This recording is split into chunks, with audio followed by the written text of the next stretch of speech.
Hi అండి. అందరికీ నమస్కారం. Welcome to my channel. ఈ వీడియోలో ఎస్‌బీఐ అకౌంట్ ఉన్న వారందరికీ ముఖ్య ప్రకటన. రూ. 100 నుండే ప్రారంభం. రేపటి నుంచి అమలు. సో, ఈ స్కీమ్‌కి సంబంధించిన పూర్తి వివరాలు వీడియోలో తెలుసుకుందాము. మరి ఏంటి ఈ స్కీము? ఎవరు అర్హులు? అనే పూర్తి వివరాలు వీడియోలో తెలుసుకుందాం. వీడియోనైతే ఎక్కడే గాని స్కిప్ చేయకుండా ఎండ్ వరకు చూసేయండి. అప్పుడే ఇన్ఫర్మేషన్ పూర్తిగా అర్థమవుతుంది. అలాగే వీడియో చూస్తున్న ప్రతి ఒక్కరు వీడియోకి లైక్ చేయండి ఫ్రెండ్స్. ఈ వీడియోని తోటి మిత్రులతో అయితే షేర్ చేయండి. కొత్తగా చూస్తున్న వారైతే ఇంకా సబ్స్క్రైబ్ చేసుకున్నట్లయితే వెంటనే మన ఛానల్‌ని సబ్స్క్రైబ్ చేసుకోండి. సో, దీని ద్వారా నేను చేసే లేటెస్ట్ వీడియోస్ అన్నీ మీ వరకు రీచ్ అవుతాయి. ఇక ఆలస్యం చేయకుండా వివరాల్లోకైతే వెళ్ళిపోదాము. ఫ్రెండ్స్, ఇక విషయానికొచ్చినట్లయితే దేశంలోని అతిపెద్ద ప్రభుత్వ రంగ సంస్థ అయిన స్టేట్ బ్యాంక్ ఆఫ్ ఇండియా ఎస్‌బీఐలో ఖాతా ఉన్న ప్రతి ఒక్కరికి, ముఖ్యంగా సామాన్య మధ్యతరగతి ప్రజలకు ఒక అత్యంత కీలకమైన మరియు ప్రయోజనకరమైన అప్డేట్ అయితే అందుబాటులోకి వచ్చింది. ఇది కేవలం రూ. 100 నుండి అత్యల్ప మొత్తంతోనే ప్రారంభించే ఒక అద్భుతమైన పొదుపు పథకం లాంటిది. నిజానికి ఎస్‌బీఐ అందిస్తున్న ఈ పథకం కొత్తదేమి కాదు. ఇది దశాబ్దాలుగా అన్మ అందుబాటులోనే ఉన్న నమ్మకమైన స్కీమ్ అయినప్పటికీ, ప్రతి కొత్త సంవత్సరం ఆరంభంలో బ్యాంకు తన ఖాతాదారులకు పొదుపు పట్ల అవగాహన కల్పించడానికి దీనిని మరోసారి గుర్తు చేస్తూ ఉంటుంది. కొత్త ఏడాదిలో తమ ఆర్థిక భవిష్యత్తును మెరుగుపరుచుకోవాలని భావించే వారికి నెలకు రూ. 100 నుంచి కూడా పొదుపు చేసుకునే వెసులుబాటు కల్పించడం ఈ పథకం యొక్క ప్రధాన ఉద్దేశ్యం.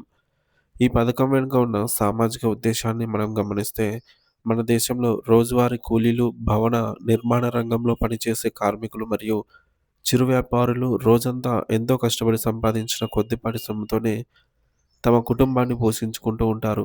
ఇటువంటి సామాన్యులు వేలల్లో లేదా లక్షల్లో ఒకేసారి పెట్టుబడి పెట్టడం అనేది అసాధ్యమైన పని అని మనందరికీ తెలుసు. అందుకే వారు ప్రతిరోజు తమకు వచ్చే కూలీ డబ్బుల నుంచి కొంత భాగాన్ని ఇంట్లో దాచుకుంటూ ఉంటారు. అయితే ఇంట్లో డబ్బులు దాయడం వల్ల దొంగతనాలు జరిగే ప్రమాదము ఉంటుంది. లేదా తేమ వల్ల నోట్లు పాడైపోవడము, ఎలుకలు కొట్టేయడం వంటి భయాలు ఎప్పుడూ వెంటాడుతూనే ఉంటాయి. అటువంటి భయాల నుంచి సామాన్య ప్రజలను విముక్తి చేసి, వారి చిన్న మొత్తాల పొదుపుకు భద్రత కల్పించేందుకు ఎస్‌బీఐ రికరింగ్ డిపాజిట్ అనే అద్భుతమైన పథకాన్ని అందిస్తోంది. రికరింగ్ డిపాజిట్ అనేది సాధారణ సేవింగ్స్ ఖాతా కంటే మెరుగైన వడ్డీ రేటును అందిస్తుంది. ఇది సామాన్యులకు పెట్టుబడిపై అదనపు విలువను జోడిస్తుంది. అసలు ఈ రికరింగ్ డిపాజిట్ అంటే ఏమిటి అంటే, ఒక నిర్ణీత కాల పరిమితి వరకు ప్రతి నెల ఒక స్థిరమైన మొత్తాన్ని బ్యాంకులో పొదుపు చేయడం. దీనివల్ల మధ్యతరగతి ప్రజలు తమ భవిష్యత్తు అవసరాలైన పిల్లల చదువులు, పెళ్ళిళ్ళు లేదా అత్యవసర వైద్య ఖర్చుల కోసం ఒక ఆర్థిక లక్ష్యాన్ని నిర్దేశించుకొని ముందుకు సాగడానికి ఇది ఒక చేయూతనిస్తుంది. ఈ స్కీమ్ యొక్క కాల పరిమితి మనం పరిశీలిస్తే కనీసం 12 నెలలు నుంచి గరిష్టంగా 120 నెలలు అంటే 10 సంవత్సరాల వరకు. ఒక సంవత్సరం నుంచి 10 సంవత్సరాల వరకు మీరు పొదుపు చేసుకునే అవకాశం ఉంటుంది. వినియోగదారుడు తమ అవసరాన్ని బట్టి ఈ కాల పరిమితిని ఎంచుకోవచ్చు. భారతదేశంలో ఏ ఎస్‌బీఐ బ్రాంచ్‌లో అయినా సరే ఈ రికరింగ్ డిపాజిట్‌ను మీరు సులభంగా తెరవవచ్చు. కనీసం నెలకు రూ. 100తో డిపాజిట్ ఆహ్, చేయటం అయితే మంచిది. సో, ఈ పథకానికి ఉన్న అతి పెద్ద ప్లస్ పాయింట్ ఏంటంటే రూ. 100 అంటే మనకు రోజు కేవలం రూ. 3 కంటే ఆహ్, ఎ రూ. 3 ఆ విధంగా అయితే పడుతుందనమాట. నెలకు రూ. 100 సో, ఒకసారి ఖాతా తెరిచిన తర్వాత మీ స్తోమతను బట్టి మీరు 500, 1000 ఈ విధంగా ఎంతైనా 10,000 నెలకు మీరు సొమ్మును జమ చేసుకోవచ్చు. అయితే ప్రతి నెల ఒక నిర్దిష్ట తేదీన మీరు ఎంచుకున్న మొత్తాన్ని బ్యాంకుకు చెల్లించాల్సి ఉంటుంది.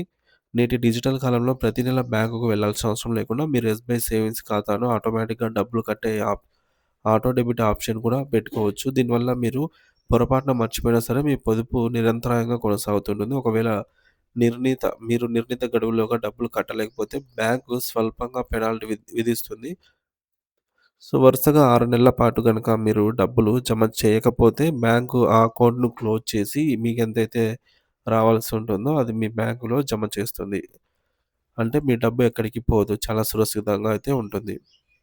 ఇప్పుడు అసలు లెక్కలోకి వెళ్తే నెలకు రూ. 100 నుండి రూ. 500 వరకు 500 కడితే 5 ఏళ్ల తర్వాత ఎంతొస్తుందో చూద్దాము. మీరు 5 సంవత్సరాల కాల పరిమితిని 60 మంత్స్‌కు ఎంచుకొని ఉంటే ప్రస్తుతం సాధారణ పౌరులకు 6.5% వడ్డీ రేటు లభిస్తుంది. అదే 60 ఏళ్ళు పైబడిన సీనియర్ సిటిజన్లకైతే 7% వడ్డీనైతే బ్యాంక్ అందిస్తుంది. మీరు నెల నెల రూ. 100 చొప్పున పొదుపు చేస్తే మీరు చేసిన మొత్తం జమ 6,000 అవుతుంది. సో, మీకు మరొక రూ. 1000 రూ. 106 ఒక 1000 ఒక 100 రూ. 6 అంటే 1,100 వడ్డీ రూపంలో వస్తుంది. మొత్తం 7,106 అందుతాయి. అదే మీరు 500 చొప్పున ప్రతి నెల ఇన్వెస్ట్ చేస్తే 5 ఏళ్లలో మీరు కట్టింది 30,000 మీకొచ్చేది ఒక రూ. 5,528 అదనము. మొత్తం కలిపి రూ. 35,528 అయితే మీ సొంతమవుతాయి. అదే రూ. 1,000 నెలకు కట్టారంటే మీరు కట్టింది 71,000 అవుతుంది. 5 ఏళ్ల తర్వాత మీరు కట్టినది 60,000 అవుతుంది. దానికో 11,000 యాడ్ చేసుకుంటే సో, ఆడ రూ. 71,000 లభిస్తాయి. ఈ విధంగా ఒకవేళ మీరు నెలకు 1,200 లేదా అంతకంటే ఎక్కువైనా సరే మీరు ఆప్షన్ ఎంచుకునే వెసులుబాటైతే ఉంటుందనమాట. ఈ విధంగా చిన్న మొత్తాలతో ప్రారంభించి గరిష్టంగా సంవత్సరానికి 1,50,000 లోపే ఉండేలా చూసుకోండి ఫ్రెండ్స్. టాక్స్ బెనిఫిట్స్ అయితే ఉంటాయి. దీనిపైన ఎటువంటి టాక్స్ అయితే పడదు. సో, ఈ మటుకు పెద్ద నిధిని సమకూర్చుకోవడం ఈ పథకం ద్వారా సాధ్యమవుతుంది. సో, మొత్తానికి చెప్పాలంటే ఇదొక ప్రాథమిక అవగాహన కోసం రూపొందించిన సమాచారం మాత్రమే. వడ్డీ రేట్లు కాలక్రమేణా మారుతూ ఉంటాయి. మీరు ఈ పథకంలో చేరాలని నిశ్చయించుకుంటే, మీ ఇంటి దగ్గరలో ఉన్న ఎస్‌బీఐ బ్రాంచ్‌ను ఒకసారి సందర్శించి పూర్తి వివరాలు తెలుసుకోవడం ఉత్తమం. బ్యాంక్ అధికారులు మీ ఆదాయానికి మరియు లక్ష్యాలకు తగ్గినట్లుగా ఎంతో కాలం పొదుపు చేయాలో మీకు వివరిస్తారు. సో, ఆ తర్వాత మీరు సురక్షితమైన పొదుపు ప్రయాణాన్ని ప్రారంభించవచ్చు. పొదుపు అనేది కేవలం డబ్బు దాచడం మాత్రమే కాదు. అది మీ కుటుంబానికి ఒక ఆర్థిక శ్రీరామ రక్ష అని గుర్తుంచుకోండి. సో, మరిన్ని తాజా అప్డేట్ న్యూస్ కోసం మన ఛానెల్ సబ్స్క్రైబ్ చేసుకోండి. Thank you for watching this video.